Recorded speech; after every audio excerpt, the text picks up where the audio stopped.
lahat at sa video na to naman pag-uusapan natin kung reckless driving ba yung nangyari dun sa anak ni James Deakin. At hindi lang yon, pag-uusapan natin yung mga issue na hinaharap ni James Deakin o yung mga issue na binanggit niya tungkol sa LTO. At titignan natin kung may punto ba si James Deakin o kaya may punto din ba yung LTO. Guys, itong video na to hindi natin kinikriticize ang kahit sino ha. Ginagawa lang natin mga ganitong mga usapan para lang magkaroon tayo ng mas malinaw na pananaw kung ano ba yung mga tamang paraan para ma-improve ang ating mga sistema dito sa ating bansa. At sa ganun, para makita din natin kung ano ba yung mga karapatan natin, mga pwede natin gawin at mga hindi natin pwedeng gawin. So yun yung mga kailangan natin tignan ngayon. And wag tayong mag-judge muna kung ano ba yung sitwasyon at kung sinong mali at sinong tama. Ang pinag-uusapan natin sa mga kakapasok lang dito sa ating live stream ay yung nangyaring pinost ni James Deakin tungkol sa issue na hinarap ng kanyang anak. Kasi yung anak niya, kakakuha lang ng lisensya, tapos nagmamaneho sa may Skyway 3. Ngayon nung dapat mag-e-exit na siya sa may Quezon Navata yon, ay na-realize niya na yun na pala yung exit. Medyo nahuli na siya. So ginawa niya in the last minute ay kumanan siya. Sinubukan niya pumasok sa exit lane, but he did it very slowly. And the problem is, may double yellow line yan at bawal yung lilipat ka sa lane na yon. Sa harapan pa ng traffic enforcer. Pero hindi naman sinasabi ni James na tama yung ginawa niya. As a matter of fact, ina-admit nga niya mali yung ginawa ng anak niya. Kaya nga, sabi niya, take the ticket, take the fine, babayaran natin. Ang nasampahan na kaso, or excuse me, the charges that were filed or the violations that were filed are three things. Yung not following traffic rules and regulations or signs and signals, tapos yung improper lane change, at saka yung reckless driving. Yung naging issue ni James Deakin ay yung reckless driving. Kasi nga, dito sa issue ng reckless driving, medyo mas malala yun eh. Okay? At saka malalagay yun sa record mo. Ngayon titingnan natin kung tama ba yung pagsabi nung pag-charge ng violation ng enforcer sa reckless driving o hindi. Sunod naman naging issue ni James Deakin ay yung 15 days na sinabi nung LTO na kailangan daw para makuha yung lisensya niya. Tapos lumampas siya ng 15 days dahil in-insist ng LTO administrator doon na kailangan daw magbigay ng ORCR ng kotse, kaya lang hindi naman niya kotse yun. At dahil doon, na-delay siya kasi kailangan pa siya bumalik. At nung pagbalik niya, lumampas siya ng 15 days. Bakasyon pa naman dahil Christmas holiday, hindi nakuha agad yung lisensya. So pagdating niya, binigay niya yung ORCR, sinabi hindi na daw pwede, suspended yan for 1 month dahil lumampas ka na ng 15 days. So ngayon, pag-usapan natin itong issue na to at inimbita ko yung aking kaibigan na si James Deakin para dito sa live stream na to para marinig din yung kanyang panig dito. Okay? So here we go guys, ladies and gentlemen. Invite natin yung ating bisita, si Mr. James Deakin. Ayan. James, kumusta? How are you, buddy? Are you still there? Or I don't think he's there. Okay, well, ayan na, parating na si James. Sorry. What's up, James? Hey guys, what's up? Sorry. Your camera's inverted. You know that, right? No, I don't. Yeah, it is. For some reason, it's vertical, although you're on landscape already. But the camera or the orientation is still vertical. Okay, let me try the. So maybe you have to do this and then put it back. Okay. Damn. Iba talaga. How's that? Well, that's better because now at least it's vertical and you're upright. Unlike kanina, you look like you were lying down. How about that? Let me see now. Baliktad. There. Now it works. There you go. Now Okay, there you go. Okay, so Parang anyway, LTO, no? Baliktad eh. yeah. Anyway, James, so viral as you always have over this weekend over the issue with your son. How's your son doing, first of all? He's okay. He's all right. I mean, he knows he's done absolutely nothing wrong, and I mean, what he's done, he's paid the price for already. So there's no issue with him. He's okay because okay. he admitted to the violation. That was never a question. He took the ticket. He went through the process. He paid for the ticket. It's a non-issue. It's like that's what was so caught off guard today. is with all of the questions that were being thrown at the LTO, they held a press conference to answer a question that nobody asked. Did he commit a violation or not? That's a moot point. It's done. It's dusted. The ink has dried on that one.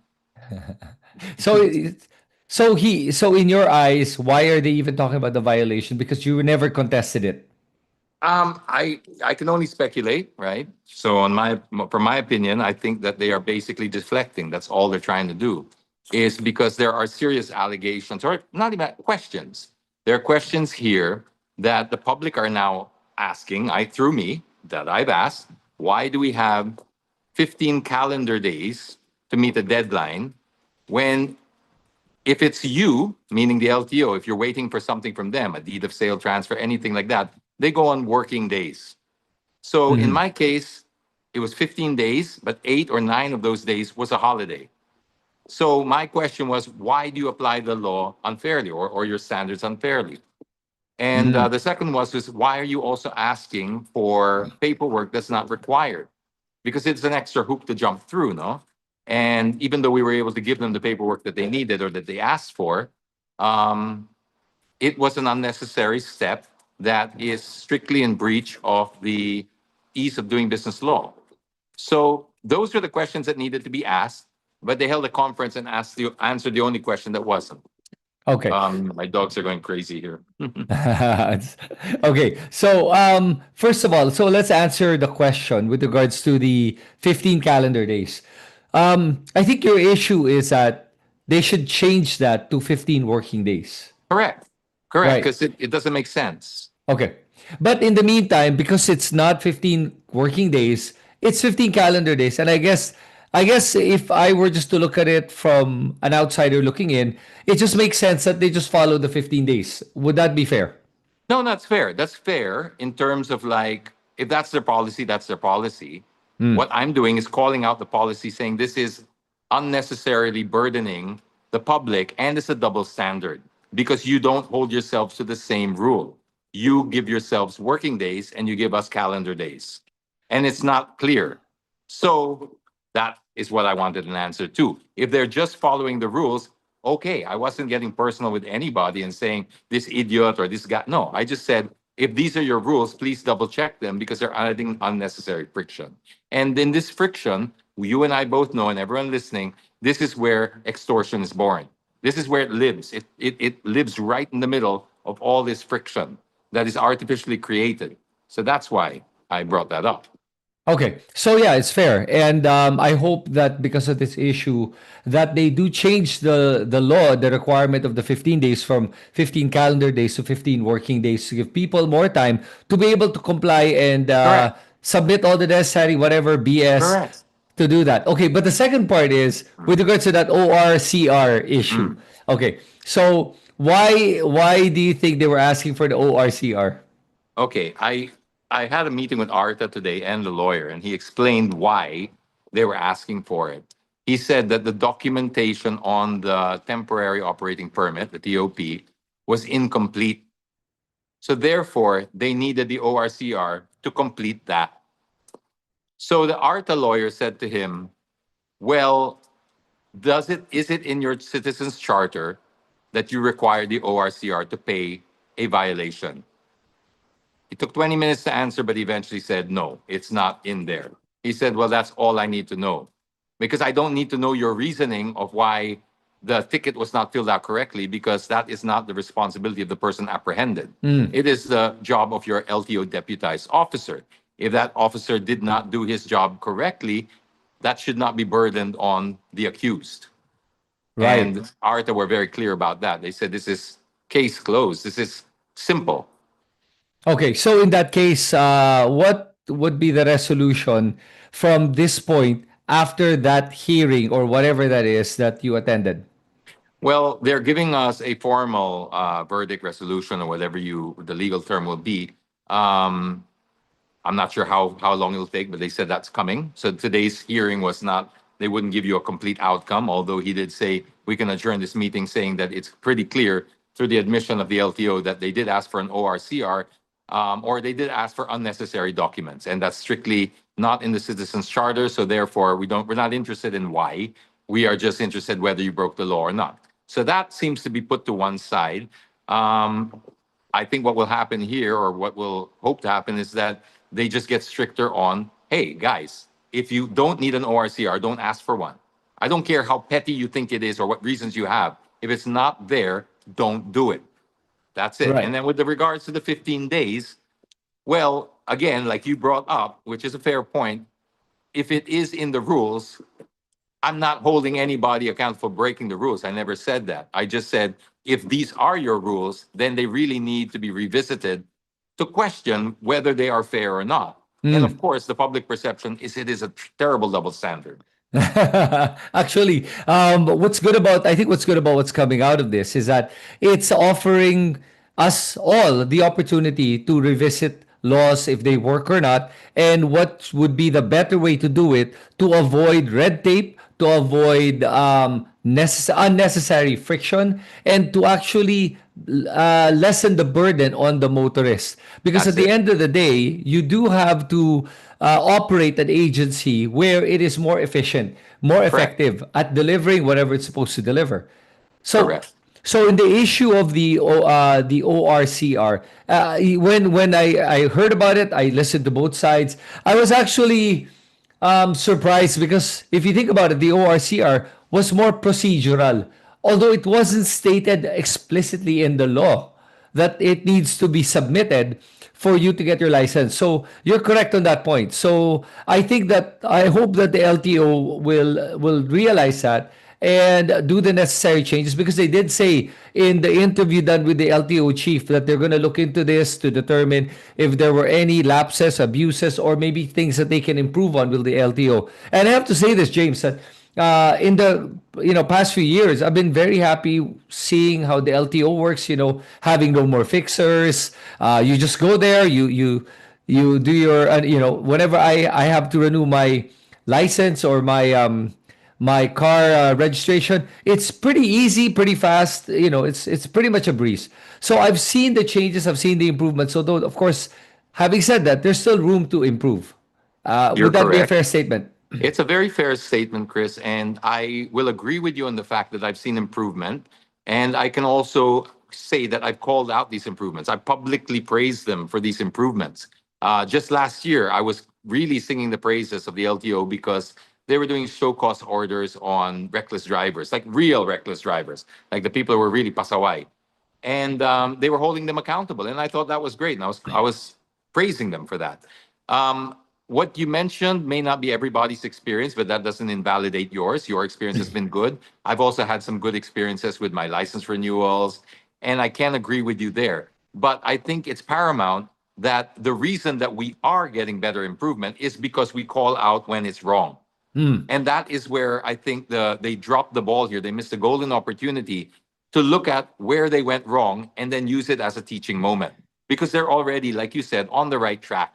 So it would be nice if they said, uy, tama pala si Deacon dito. We shouldn't have asked for the ORCR. It doesn't matter how trivial they feel it is, what reason they need it. It's not there. It shouldn't have been asked for. It's unnecessarily burdening the motorists. So next time, guys, please don't do this, huh? That would have been the teaching moment. That would have been the change we needed to see. And then, of course, with the 15 days, revisit it and go, tama ba to? Because if not, let's change it. Because they're trying to say yung LTMS portal nila doesn't recognize working days and holidays. It just realizes calendar days. Okay, that's it's a little strange, but you can do several things. You can make it 30 days to make allowances for it. Or you can say, make it also calendar days for when the LTO have services to you, like your deed of sale, transfers, etc. They should go by the same standard. You cannot hold yourself to a different standard. Okay. So in that case, is it possible that they maybe have placed the 15 days? Maybe there's a reason that they made it 15 days. Maybe there's a safety, security issue or anything like that that they're maybe considering if the license was retrieved longer than 15 days. Is that possible?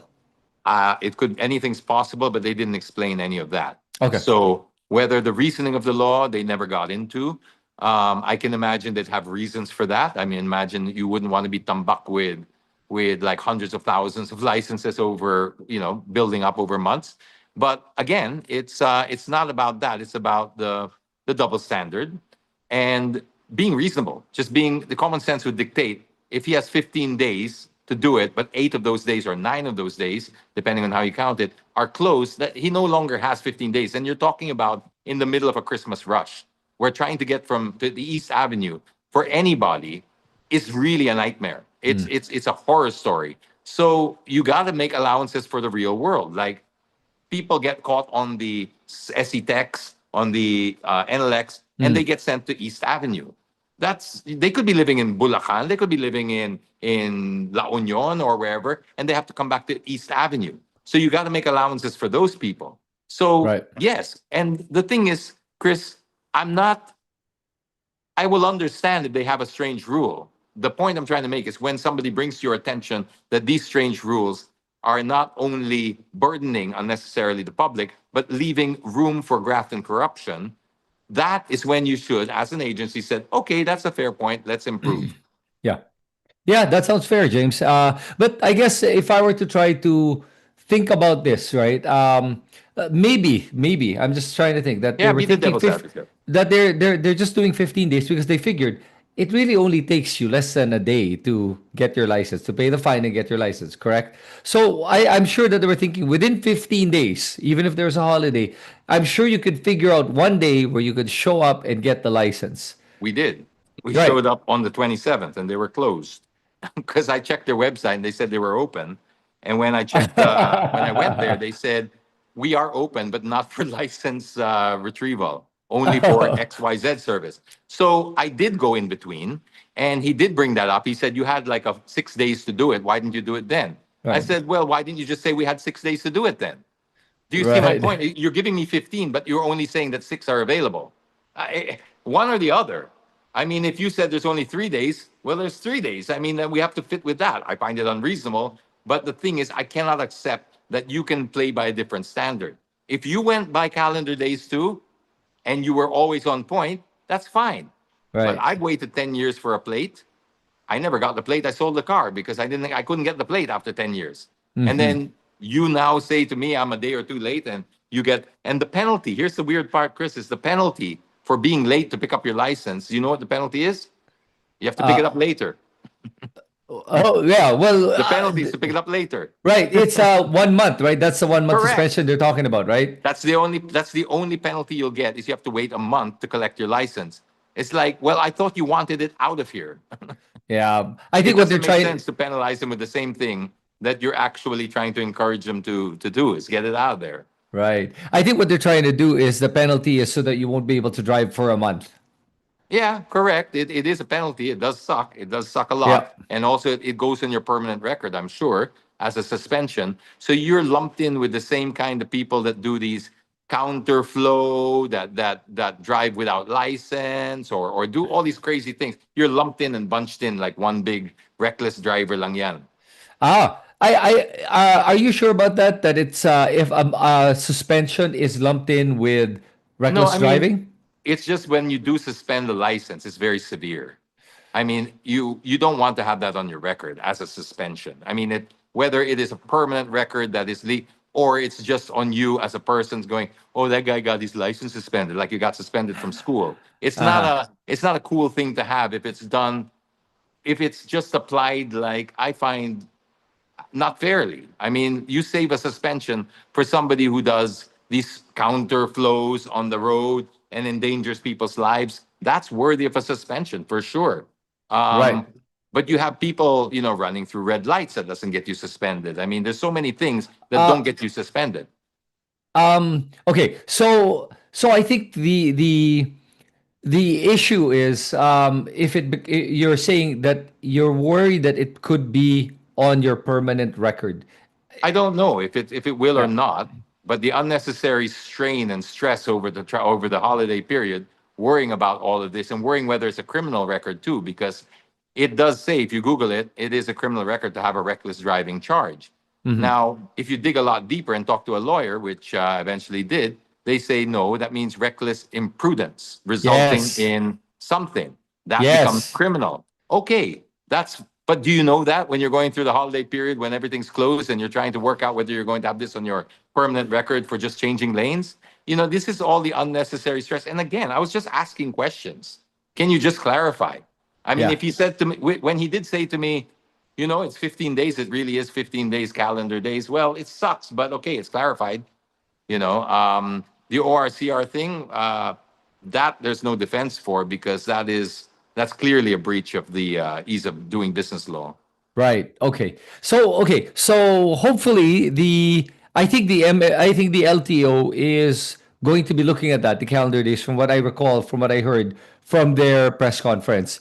And with regards to the ORCR, I'm not sure if they said they're going to look into it on how to be able to claim. I hope they do. But they did say a couple of things that I want to hear your comment on. Mm. When it comes to the ORCR, they said that the reason it's reckless driving. Now, I know that you're not contesting it, but I actually think you should. Yeah. Because I don't think Yeah. it's reckless No, driving. I know Okay, what you're getting at. but just for everyone's just to discuss it on an academic perspective, okay, it was interesting for me to hear the LTO chief say that it's reckless driving because they didn't have an ORCR, Correct. and yet he did not explain why that is considered reckless driving. So that caught my attention when I heard the LTO chief say that, and yet he didn't really explain why, although he did try by saying, briefly, he did say, well, if you don't have an ORCR, there's the assumption that your car is not roadworthy or something to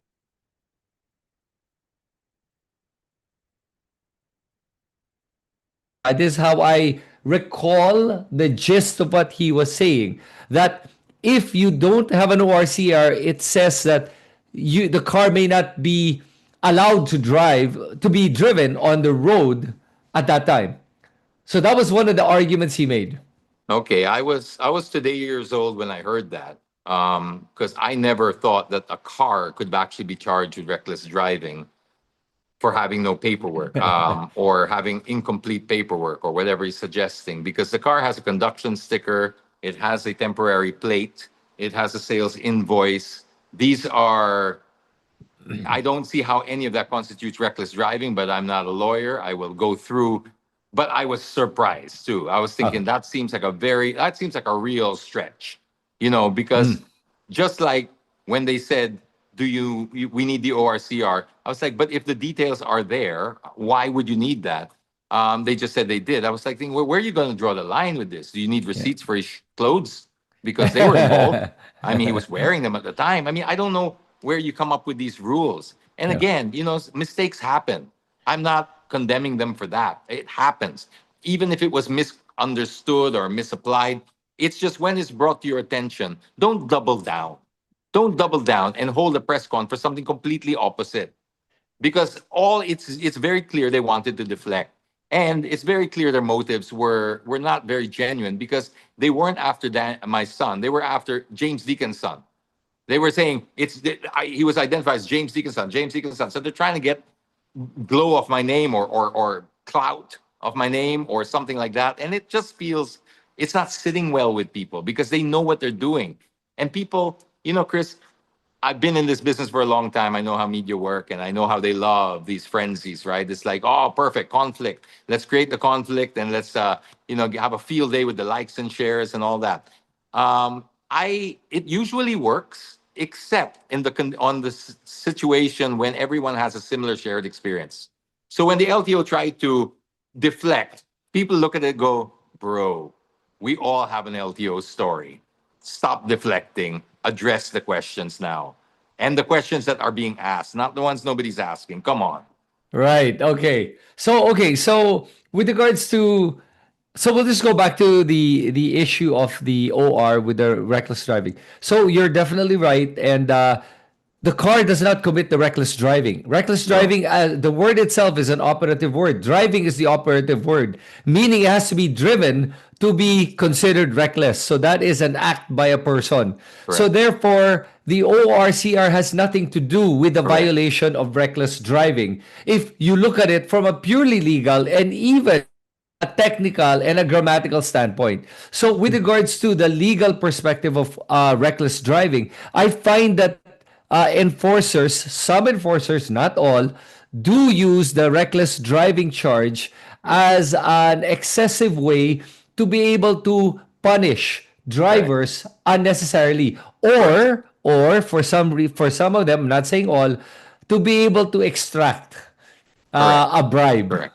'Di ba? Correct. Kasi once ang sinabi mo sa isang driver, you're gonna be charged with you're gonna be charged with reckless driving. Nakakatakot pakinggan eh. And you're like, Oo. I just switched lanes. Yeah. Why am I being charged with reckless driving, you know? Because when you switch lanes, it's reckless driving. So in that sense, I think the problem is how enforcers use the law or weaponize the law against the motorist. Now, I agree with you 100%. That because Chris, it's not just about me and my son. I get so many emails and calls and messages from all over from motorists that complain about this thing.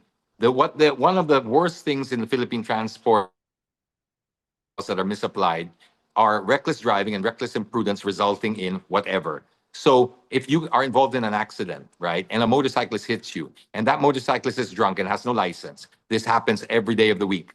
You in the car are charged with reckless imprudence resulting in homicide if the guy dies, or injury or death, or property damage if it's any of those. And that is almost immediately applied, regardless of fault. So it's like it's about time we have a conversation about devaluing the charge of reckless driving. Because when somebody does reckless driving, how do you differentiate? What do you call it then? Super reckless driving? I mean, mega reckless driving? Come right, on. Let's be, language is important. These right, charges are important. Whether it becomes a criminal record or not, in this case, it's not because it's not imprudence. But still, it just a reckless driver. Call it what it is. He right. changed lanes, and he should get the fine for that. And the fine is higher when it's reckless. And Yeah. you're right; it is used to coerce or extort or penalize unfairly.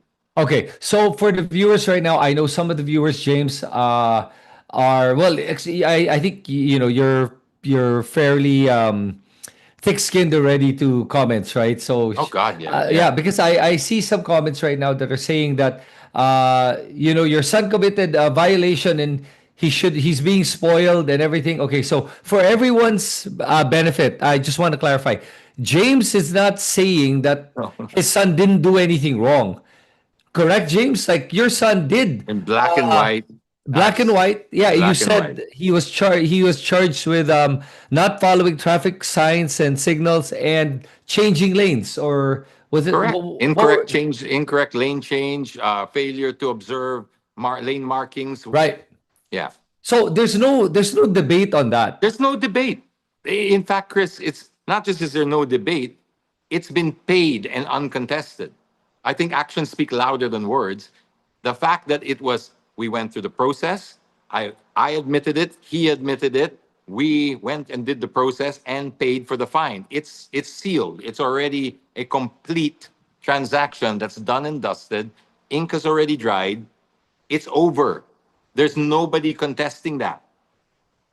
Right. Okay. But honestly, because James, for me, I would have contested the reckless driving. I wanted to, but I missed the 5-day period. Ah, okay. That So was why my message to Lacanilao was December 20, which is 2 days after. Within the 5-day period, I asked, and I contacted somebody else from the LTO as well, but I contacted ASEC to say, I just need clarification on this, and I just need to see what happened. I mean, I don't also want to just 100% rely on what my son says. He might have remembered it differently. He might be playing it down. I don't know. We didn't have a dash cam because it's not our car. yep. So I wanted to know, and that was in good faith. I asked him. He got the footage like he said he would, but the big difference was he didn't give it to me, the one who asked, or to the driver that's entitled to it. He gave it to the entire country, and then he gave it a flavor, and then he gave it with his own opinion, and then he started to package it as some kind of irresponsible, reckless driver. See, this road safety advocate has a son that is disregards. He's reckless. Come on, man. I know what you're doing. I know what you're doing. Everyone sees what you're doing. So okay. So when I watched that LTO conference, I did notice that he only showed the screenshot. not the actual video. And could you even tell what it was? No, you can't. Not from a I can't. screenshot. And that was the issue. Although I'll tell you what I did see. From the screenshot, your son did block the road Correct. because of the fact that he was trying to move to the other lane. Correct. So that's fine. But to say that it's reckless driving is also reckless because if you look at, I'm actually reading it right now, Republic Act 4136, Section 48 on reckless driving, it states it clearly that reckless driving under Section 48 is a person is when they drive a motor vehicle without reasonable caution in a manner that endangers or is likely Endangers. to endanger a person or property. And if you're driving slow, you're not One. endangering person or property. You're not driving without reasonable caution. It doesn't hold in terms of that definition of reckless driving because reckless driving would be if he was speeding and he suddenly braked and swerved right. That would be reckless driving. That's So correct. that's That's why we exactly need to it. see the That's why I CCTV wanted to see the footage. CCTV. I wanted to see how fast he was going, whether he did that at a high speed, whether he endangered people. But like you said, in a bumper to bumper Christmas traffic, all right, the week before Christmas, probably the last weekend before Christmas, this guy is trying to merge into a lane because he didn't see, he was confused. Again, not making excuses for him because a lot of people complain about the Quezon Avenue exit. But as I said to my son, did you see the double yellow line? I did. And do you know that that's wrong? I do. I do now. I panicked. I made a mistake. I realized it immediately. Didn't argue with the officer. Took the ticket. Complied with everything he asked for. Went to the LTO. I don't think he could have done it any better. He really followed. The only thing he could have done better is gone maybe the next day. But these things were out of our options already. Right. So and you have 15 days to do it. You assume that you can do it within the 15 days, not the first 3 or 4. You get 15 for a reason.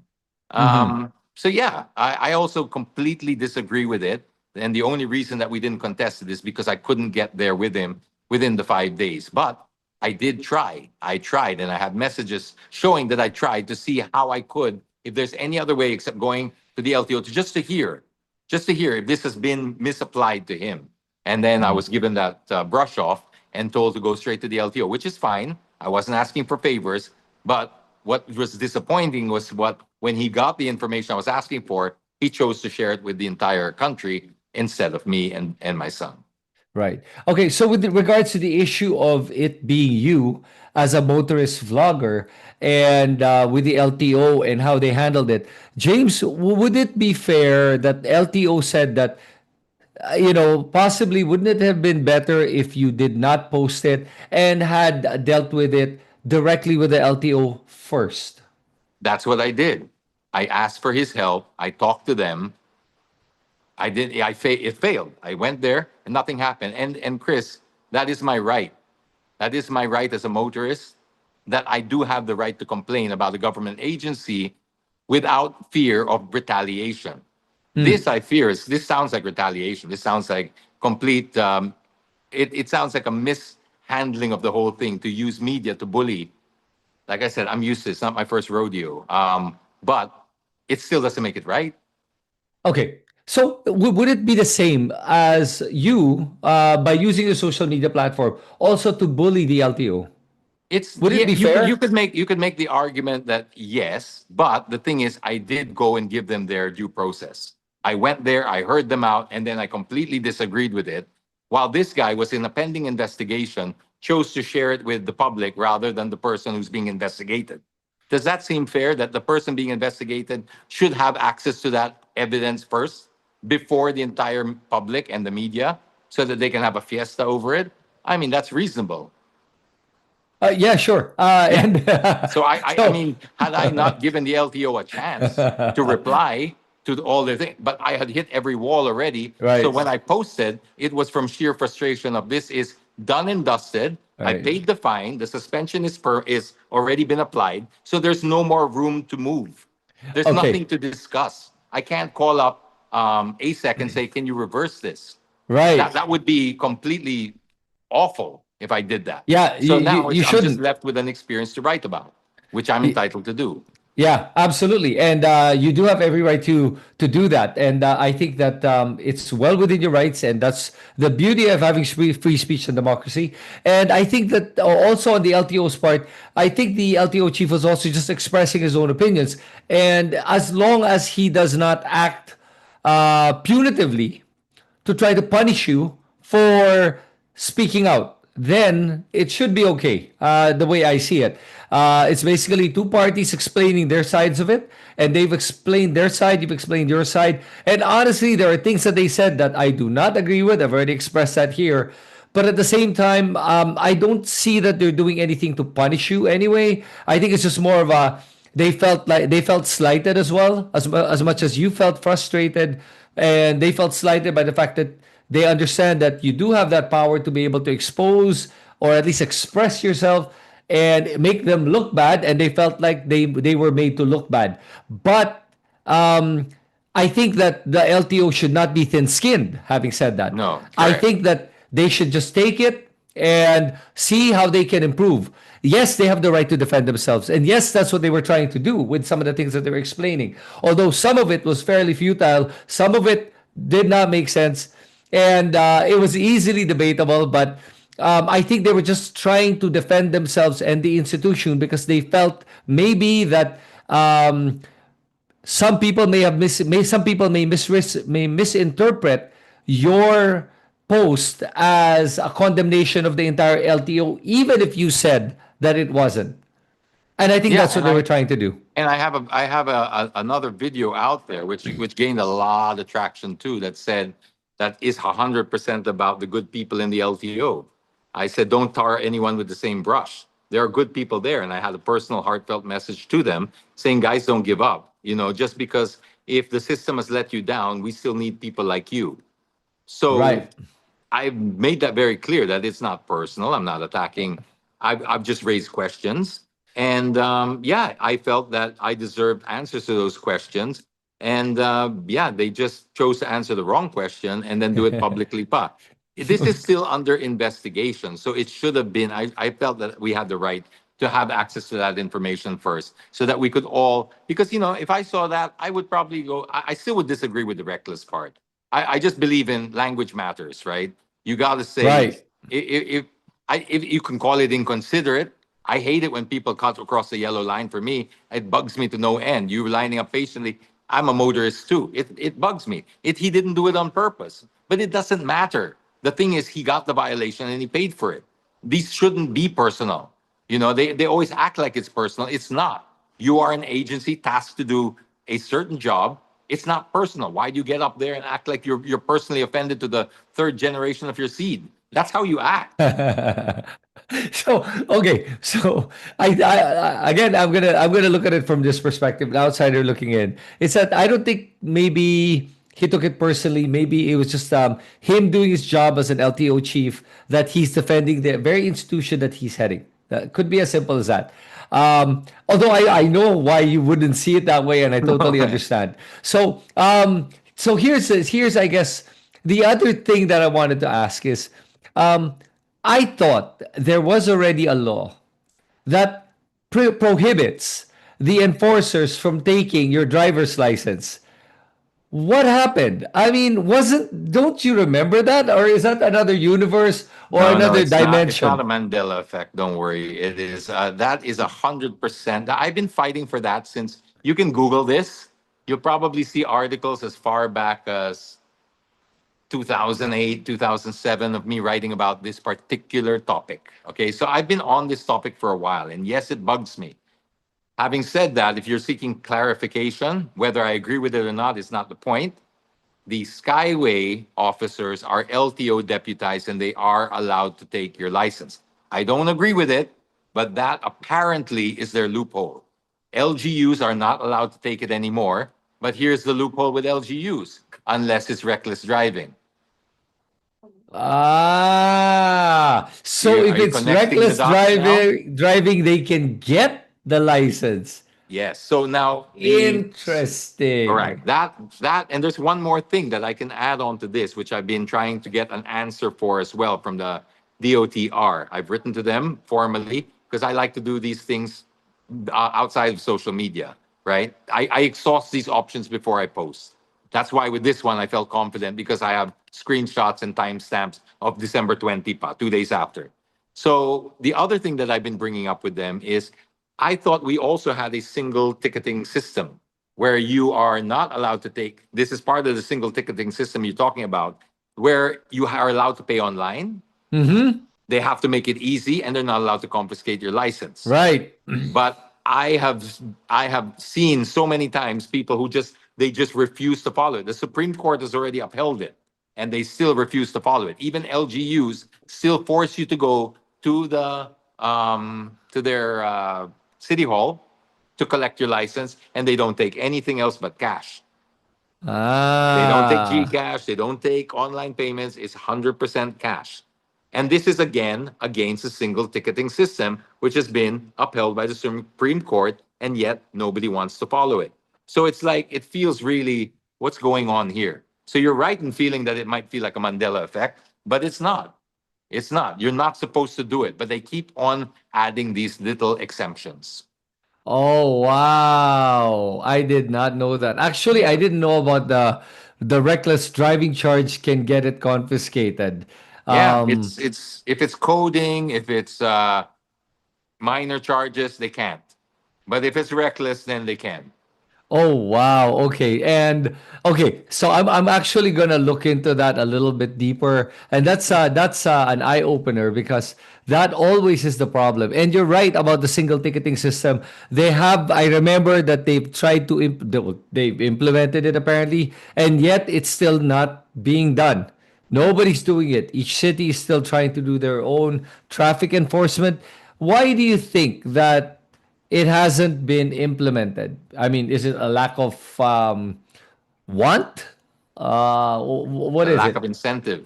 It's a lack of incentive. You can imagine the kind of revenue that a city will earn in cash for this, because they only accept cash, versus centralized online payments with no room for extortion. I'll just leave it at that. You can Okay. connect whatever dots you want from there, but I think it's a lack of incentive. There's just too much money involved and too much power involved in keeping it to yourself and keeping it local. Right. Okay. But you know what? I wonder if there is an actual law that says that they can confiscate it if it's reckless driving. Is that a law that you actually read?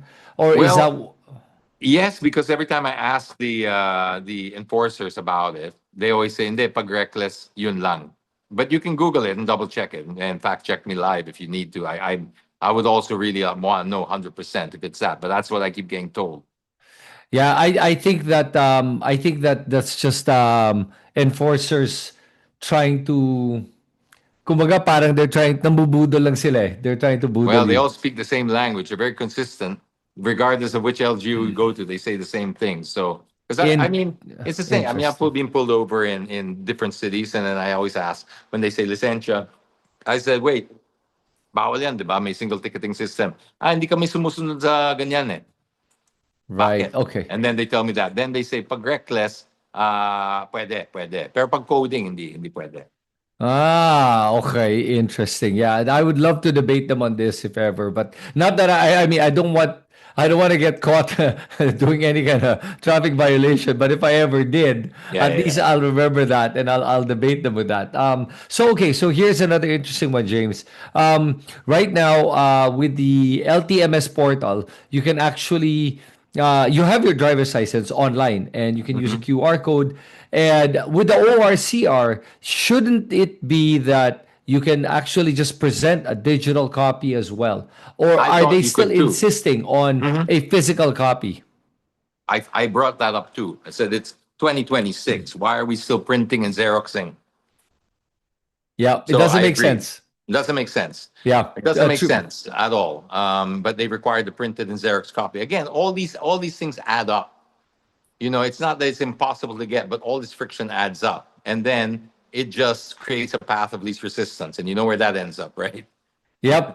I absolutely agree. Okay, so with that, James, I think the lessons that we've gotten from this discussion is number one, there has to be changes in the system, changes in the whether making it 15 days or 30 days, or if they're not going to change it, at least explain the logic or the reasoning behind Mm-hmm. why it's 15 days. Maybe there is Mm-hmm. a safety or security issue that does need to be looked at. Number one. Number two, when it comes to apprehensions and traffic enforcers, they have to be, they probably should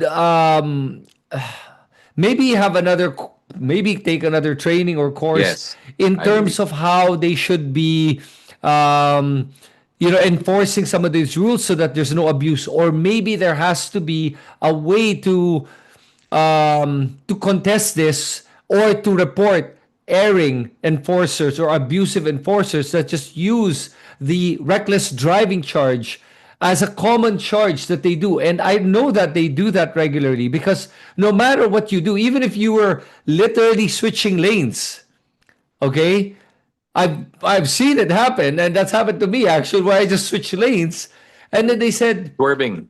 yeah, you're swerving. I go, no, no, no. I signaled to switch lane. Well, you can't. I go, wait, yeah, but I was gonna move lanes because what was it? Well, doesn't matter what the reason was. I did it carefully. I didn't. It wasn't reckless, and then they insisted it was reckless driving, and I got charged with reckless driving. And I remember that because before our conversation, I actually went to the LTMS portal and I saw the reckless driving violation is still there. And I'm like, wow, it's still there. And that was years ago. So they have to be able to figure out how to not just appeal the reckless driving or whatever violation there is, but also to put demerit points against the Mm-hmm. enforcers who are doing Correct. this Good point. arbitrarily, because that is an arbitrary weapon that enforcers use to intimidate, coerce, and extort from the motorists. That's my takeaway from this conversation, Chris. That exact suggestion that you have is brilliant. That is really a good point that I will bring up, because right now I'm being spoken to by a lot of secretaries of departments now.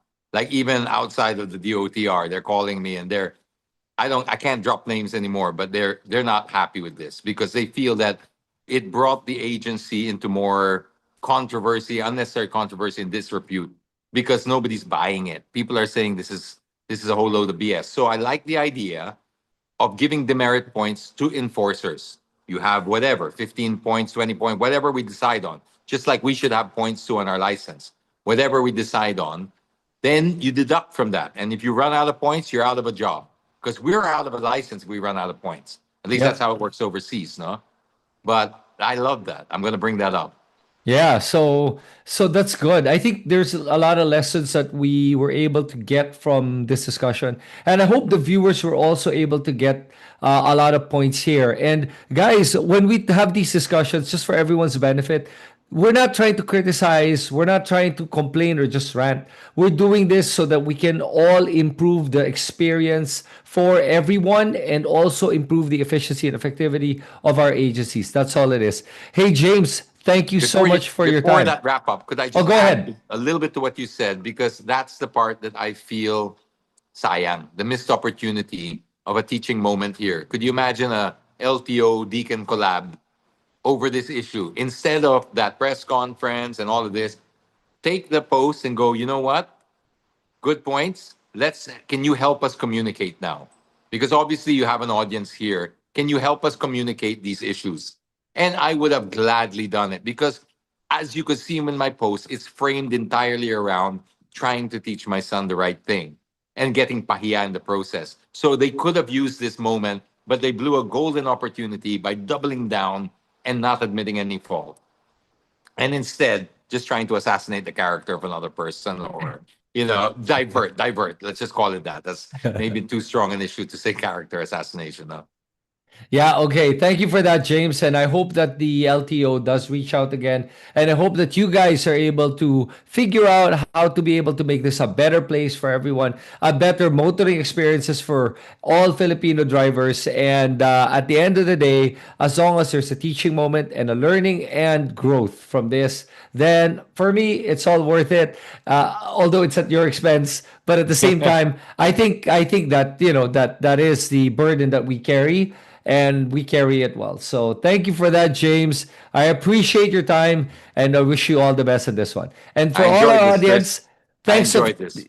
Thanks, Thank James, you. and thanks for everyone for tuning in. And hey, guys, all I can say is chill out. Don't be so aggressive and so so confrontational. Sometimes a good conversation starts when you're speaking from the same side and moving from that direction. Yeah. Thank you, everyone. Have a good night, and I'll see you guys on my next video. Bye.